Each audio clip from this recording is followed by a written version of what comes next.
할렐루야. 시도말씀 TV 채널에 입장하신 여러분, 예수님으로 축복하며 인사드립니다. 저는 서울 방배동에 있는 충만한 교회에서 26년이 넘도록 예수님 이름과 성령 역사로 일반 병원에서 고치지 못하는 귀신 축사, 우울증 치유, 공황장애 치유, 조현병 치유, 불면증 치유, 악성 두통 치유, 치매 치유와 치매 예방, 파킨슨병 치유, 각종 암을 포함한 육체 불치질병 치유, 뼈신경 관절 디스크 치유, 척추혈전 치유, 악성 근육통 치유, 개인 가정 삶의 문제 치유, 물질 문제 치유, 부부 문제 치유, 깊은 기도 내적 치유 등을 전문으로 치유케 하는 강윤세 목사입니다. 그동안 수천 명, 수많은 환자들을 예수님 이름과 성령으로 치유하여 정상적이고 행복하고 사람적인 삶을 살아가도록 인도했습니다. 그리고 목회자들을 성령 세례로 강한 불과 성령 은사 능력을 받아 치유 사역자로 치유 목회하도록 훈련했습니다. 지금도 매주 월화 금토 줄 오전에 귀신 축사 내척치유 깊은 기도 치유 집회를 진행하고 있습니다. 어느 목사님의 말을 빌리면 목사님들이 일부가 걸어다니는 종합병원이라고 말씀하셨습니다. 병이 많다는 얘기예요. 말씀과 성령으로 치유받아 사람답게 살며 목회하시고자 하신다면 전화 연락하시고 오셔서 성령 세례로 강한 불과 성령 은사와 능력받아 새로운 삶을 살아가시기를 바랍니다. 제가 상담하고 본인의 의지와 여건에 따라서 선교차원으로 성심성의껏 사역하여 드리겠습니다. 밤 집회는 매주 화요일 밤 19시 30분부터 무료로 성령세례 귀신축사 깊은 기도 치유 집회를 진행하고 있습니다. 화요일 밤 집회는 제가 하나님의 은혜에 보답하기 위하여 물질적으로 어려운 목회자와 성도들을 섬기는 마음으로 성령세례와 내적 치유 사역을 해드리고 있습니다. 특별히 상태가 중한 분들과 성령의 강력한 불을 빨리 받고 싶은 분들에 대해서는 매주 토요일, 주일 오후 13시 30분부터 예약하여 개별 특별 집중 치유 기도 시간을 갖고 있습니다. 한 번에 2명밖에 할 수 없으므로 일주일 전에 미리 예약을 해야 됩니다. 개성할 이런 분들입니다. 여기서도 저기서도 성령의 불과 성령 은사와 특사 능력을 받지 못한 분, 병원에서 못 고치는 귀신 역사, 불치병, 난치병을 빨리 치유받을 분, 목과 허리 디스크, 어깨 통증, 근육통, 온몸이 아프고 무거우면서 해방받고 싶은 분, 자녀나 본인의 우울증, 공황장애, 조현병, 불면증, 조울증을 빨리 치유받고 싶은 분, 가슴이 답답하고 기도와 힘이 드시는 분, 기도하는 습관이 되기를 원하시는 분, 깊은 기도가 열리고 싶은 분, 방어 기도를 바르게 강하고 통변하고 싶은 분, 자신 안에 하나님과 영예토를 뚫고 행복한 풀리는 인생을 살고 싶은 분, 성령의 불로 세례를 강하게 받고 싶은 분, 최단 기간에 성령치유 은사 능력을 받고 귀신을 쫓아내고 싶은 분, 지금 산평하고 아브라함의 복을 받을 분들입니다. 오시면 자신이 눈과 몸으로 느끼고 주변 사람들이 알아볼 정도로 획기적인 권능 있는 능력 있는 치유되는 효과가 나타납니다. 반드시 일주일 전에 전화 확인하시고 예약해야 됩니다. 오셔서 영적, 정신, 육체적인 고통을 기회적으로 해결받으시고 성령의 강력한 불과 능력도 받으시기를 바랍니다. 이 강의는 제가 지난 26년 동안 사역하면서 체험한 94가지 저서 중에서 한 권 한 권 강의하는 것입니다. 다음 동영상은 악성 두통으로 날마다 고생하시고 치매로 고생하시는 환자 개별 치유 맛보기 영상입니다. 은혜가 있으시기를 바랍니다. 이쪽으로. 두통 좀 가능하다. 두통. 계속. 두통아 따라가라. 악성 두통. 야 치매도 따라가라. 깨끗이 짜다. 그만하기다. 여기. 여기. 그만하게.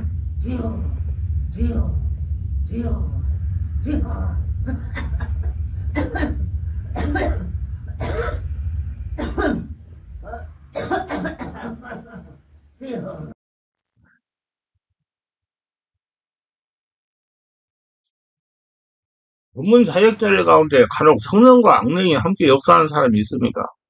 이런 사람에게 우리는 양신 역사라는 표현을 사용합니다. 주령이 함께 역사하는 것 같이 보이기 때문에 그렇게 표현하는 것입니다. 어떤 때는 성령이 역사하는 것 같다가도 어떤 때는 성령이 역사하지 않고 귀신이 역사하는 것 같습니다. 거듭난 그리스도인은 성령이 역사하는 것이 원칙입니다. 그런데 어떤 이유로 인하여 귀신이 그 사람을 사용하고 있는데도 불구하고 자신은 그런 사실을 눈치채지 못하고 있는 겁니다. 내가 내면 세계를 치유하는 사역을 합니다. 내면이 성령으로 장악당했을 때 이랬다 저랬다 그래요. 어차피 기분 좋을 때는 성령 역사 일어나고 기분이 나쁠 때는 귀신 역사가 일어나, 양심 역사가 막 일어나. 그 자기 안에 내면이 지금 하나가 되지 못하고 하나가 되지 못하기 때문에 그럼 성령 세례받고 충만 받으셔야 돼요. 특히 전문적으로 사역하고 있는 사역자에게서 이런 일이 일어나는 경우가 간혹 있습니다. 이런 사역자에게 사람들에게 뜻하지 않는 피해를 줍니다. 하나님의 일꾼에게 하나님의 영이 충만해야 하며 하나님만이 그 사람을 사용해야 하는 것이 원칙이지만 어떤 이유로 인하여 그렇지 못하는 경우가 생긴 것이라 이는 사역자는 물론 우리에게도 불행한 일입니다. 그러면 이런 불행한 일이 어떻게 생기게 되었을까요? 베드로는 여러 번 마귀가 그를 이용하여 주님을 시험하게 함으로써 주님부터 혹독한 질책을 받았습니다. 주님에 대해 베드로 인간적인 배려마저 그 내용이 하나님의 뜻에 어긋났을 때 주님부터 즉각적으로 가혹한 책망을 받았어요. 베드로는 이런 경험을 하였음에도 불구하고 마지막까지 마귀에게 자신을 내어줍니다. 주님이 잡히시던 날 밤 그 밤에 제 주님을 3번씩 부인을 합니다. 이는 마귀가 베드로를 밀가부하고 있다는 주님의 표현들이었습니다. 베드로는 여러 차례 이렇게 자신의 마귀에게 내어주면서 주님의 책망을 받았습니다. 왜 그랬을까요? 성령으로 세례받지 못하고 충만하지 못했기 때문에 그래요. 베드로가 아직 남아있었기 때문에. 그리고 여러분 성령 세례 충만 받으세요. 그래야 양신 역사를 멈춥니다. 이와 같이 위대한 사도도 마귀의 도구로 자신을 내어주는 어리석음을 범했으므로 우리도 그 같은 실수를 범하는 것은 어쩌면 당연한 일일 것입니다. 교만하지 말아야 돼요. 항상 경성해야 돼요. 전문 사역자가 자신을 마귀에게 내어주는 하나님의 도구로 사용되기보다는 마귀의 도구로 이용당하는 경우가 있습니다. 처음부터 마귀의 도구가 되는 건 아닙니다. 마귀는 우리를 사용하기 위해서 우리를 이용하는 일부터 시작합니다. 마귀의 시험을 이기지 못하면 우리는 마귀의 올무에 걸려 마귀로부터 조종을 당하게 되며 마귀가 사용한 대로 이끌리게 되는 겁니다. 마귀가 사역자를 시험하는 내용은 성경에 주님이 시험당하신 그 내용입니다. 주님이 당하신 3가지 시험 중에 어느 한 가지에 걸려들면 그 부분에 약점이 가지게 되고 마귀로부터 귀신으로부터 이용당하게 되는 것입니다. 사역자가 마귀의 올무에 걸리는 것은 하나님 말씀을 올바르게 이해하지 못하기 때문이요. 인간적인 욕심이 남아있기 때문에 마귀는 하나님 말씀을 요곡하거나 임으로 해석하게 합니다. 그리고 주님에 대해 오해하게 함으로써 시험에 빠지게 합니다. 사역자가 하나님에 대한 이해가 제대로 되어있지 못하면 분별력이 악화되어 실수를 하게 되고 이런 실수를 반복하면 귀신의 영향 속에 빠지게 되는 것입니다. 근데 하나님 일을 한다고 하면서 귀신이 좋은 짓을 하는 거예요. 귀신의 도구가 돼가지고 하나님에 대한 잘못 이해는 사람을 잘못 이끌게 됩니다. 전문 사역자가 이렇게 거짓에 휘말려 사람들에게 피해를 주는 것은 그 사람에게 귀신이 역사할 수 있는 발판을 만들어 있기 때문이에요. 내면의 상처가 치유되지 않기 때문에 온전히 하나가 되지 못하기 때문에 말씀과 성령 역사로 완전히 하나가 되지 못하기 때문에 말씀이 저변에 깔리는 모든 진리를 깨닫지 못하기 때문에 어떤 때는 성령이 역사하는 것 같고 어떤 때는 귀신이 역사하는 것 같아 보입니다. 그래서 양신 역사한다고 그럽니다. 그러나 이 말은 거짓입니다. 양신 역사는 있을 수 없어요. 한 샘에서 어찌 흙물과 단물을 낼 수 있으니까 귀신과 하나님 어떻게 함께 할 수 있겠습니까? 마귀 귀신의 올무에 빠진 사역자는 귀신의 일을 하게 됩니다. 성령 일같이 보이는 것조차 사실 귀신의 이장된 거짓 행위입니다. 귀신을 할 수만 있다면 가진 모양을 취해서 사람들을 속이려고 합니다. 선한 것처럼 위장하여 사람을 속입니다. 전문 사역자가 귀신에게 자신을 내어줌으로써 그 이후에 전적으로 귀신이 도구가 되는 것입니다.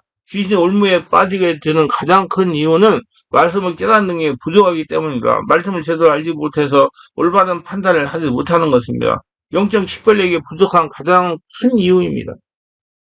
영적 경험이 부족하여 자신에게 나타나는 현상에 대해 올바르게 이해하지 못하고 깨닫지 못해 올무에 빠지는 것입니다. 이거 역시 말씀에 바탕을 두고 있는 것입니다. 그 자신을 보는 눈이 열려야 돼요. 모든 영적 경험은 철저히 말씀에 근거하여 성령으로 판단해야 됩니다. 그리고 경험이 많은 신실한 지도자의 조언과 가르침으로 무장해야 됩니다. 이런 것에 부족하여 자유로 판단하고 임으로 해석하면 귀신의 올무에 걸립니다. 한두 차례 실수로 귀신의 올무에 걸리는 것은 아닙니다. 베드로는 몇 차례 실수를 하였지만 귀신의 올무에 걸리진 않았습니다. 이는 귀신의 속임수를 알게 하는 좋은 경험이 될 수 있습니다. 그러므로 실패를 통하여 배우는 하나님의 배려이기도 합니다. 그러나 계속 실수하는 것은 단순한 문제가 아니라 근본적인 문제가 있는 것입니다. 사역자가 하나님 영광보다 자신의 이익을 챙기려고 하나님을 이용한다든지 하나님에 대한 이해보다 신령한 일 자체에 더 관심이 많다든가 성령 역사를 인위적으로 조장하여 자신의 신령한 사람처럼 보이도록 조장한다든가 알지 못하는 것을 아는 것처럼 가장하고 거짓으로 해석한다든가 하나님부터 받으려 하는 말씀을 받은 것처럼 사람을 속인다든가 자신의 사역에 소멸되고 있음에도 불구하고 회개하지 않고 여전히 능력이 지금도 그대로 있는 것처럼 사람들을 속여 있다든가 기도를 형식적으로 하면서 경건한 것처럼 포장하는 이중적인 삶을 살고 있다든가 하는 등의 모순적인 삶을 살고 있는 경우 이런 사역자는 귀신의 밥이 되는 것입니다. 이런 것을 잘 알고 있으면서도 정작 자신이 그런 상황에 있으면 제대로 대처하지 못합니다. 왜? 자신을 보는 눈이 열리지 않기. 귀신은 자꾸 다른 사람들을 보게 하고 성령은 나를 보게 하는데 귀신으로 충만하기 때문에 자꾸 다른 사람만 보기 때문에 그런 상황을 자기가 인지를 못하는 거예요. 그래서 성령 세례받고 충만받아야 해요. 그래서 서서히 귀신이 뇌에 빠지고 들어갑니다. 귀신이 종이 되는 거예요. 저는 이런 사역자들에게 이 점을 분명히 지적해 주어도 솔직하게 회개하고 고치려 하는 사람이 10명 중에 1명 정도입니다. 10명의 문둥병 사람이 고침받았지만 주님에게 돌아온 사람은 1명뿐이었습니다. 자신의 모순적인 삶을 지적하고 회개할 것을 권해하여도 이렇게 저렇게 변명하면서 자신의 입장과 행위를 합리화하려고 합니다. 이게 귀신의 작전이에요. 이것은 귀신이 제일 좋아하는 행동입니다. 귀신이 그렇게 행동해요. 이런 생각을 가지고 있는 사람은 마귀에 쉽게 장악하고 조종할 될 뿐만 아니라 마귀 귀신의 도구로 또 삼아서 그 사람을 마음대로 이용하는 것입니다. 마귀 귀신은 서서히 그리고 끈질기게 사역자 유혹하고 시험하여 넘어지게 합니다. 여러분 지금은 사역자들 중에서 마귀 귀신에 미혹돼가지고 올무에 걸려가지고 끌려다니는 사람 있습니다. 빨리 자신을 성령으로 세례받고 수많은 말씀을 보서 분별력을 길러야 돼. 자신을 보는 눈을 열려야 돼요. 서서히 조금씩 침투하기 때문에 마귀 귀신의 올무에 빠지는 사람은 그 사실 눈치에서 일고 삽니다. 귀는 살랑 오기 때문에 몰라요.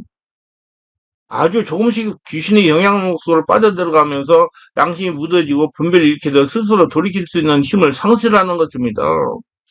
그러게 되면 모든 사람들이 그 사역자가 양심 역사를 한다고 판단하는데도 자신은 전혀 눈치를 채지 못하는 겁니다. 다시 말하거니와 양심 역사라는 합당하지 않습니다. 귀신의 역사를 광명의 천사처럼 위장할 뿐이지요. 위장되는 행동에 쏘아서 그 사역자가 하나님의 일꾼이라는 것을 믿게 되는 것입니다. 유형적으로는 여전히 목사요, 기도원 원장이라 할지라도 그 세계는 귀신이 가득한 마귀의 종인 것입니다. 양심 역사라는 말 때문에 그 사역자가 여전히 하나님의 일꾼인 것이라는 어린 생각은 하지 마세요. 하나님의 말씀을 제대로 적용하기보다 그만 범죄함에 빠져 다른 사람들도 죄악으로 이끌고 물들게 하는 일체 행위는 귀신에게서 온 것입니다. 그런 사역자에서 속히 떠나야 되고 여러분 성령을 세례받고 충만받고 내면을 치유하여 영안이 열려서 자신 보는 눈이 열리시기를 예수님 여러분 축원합니다. 아멘.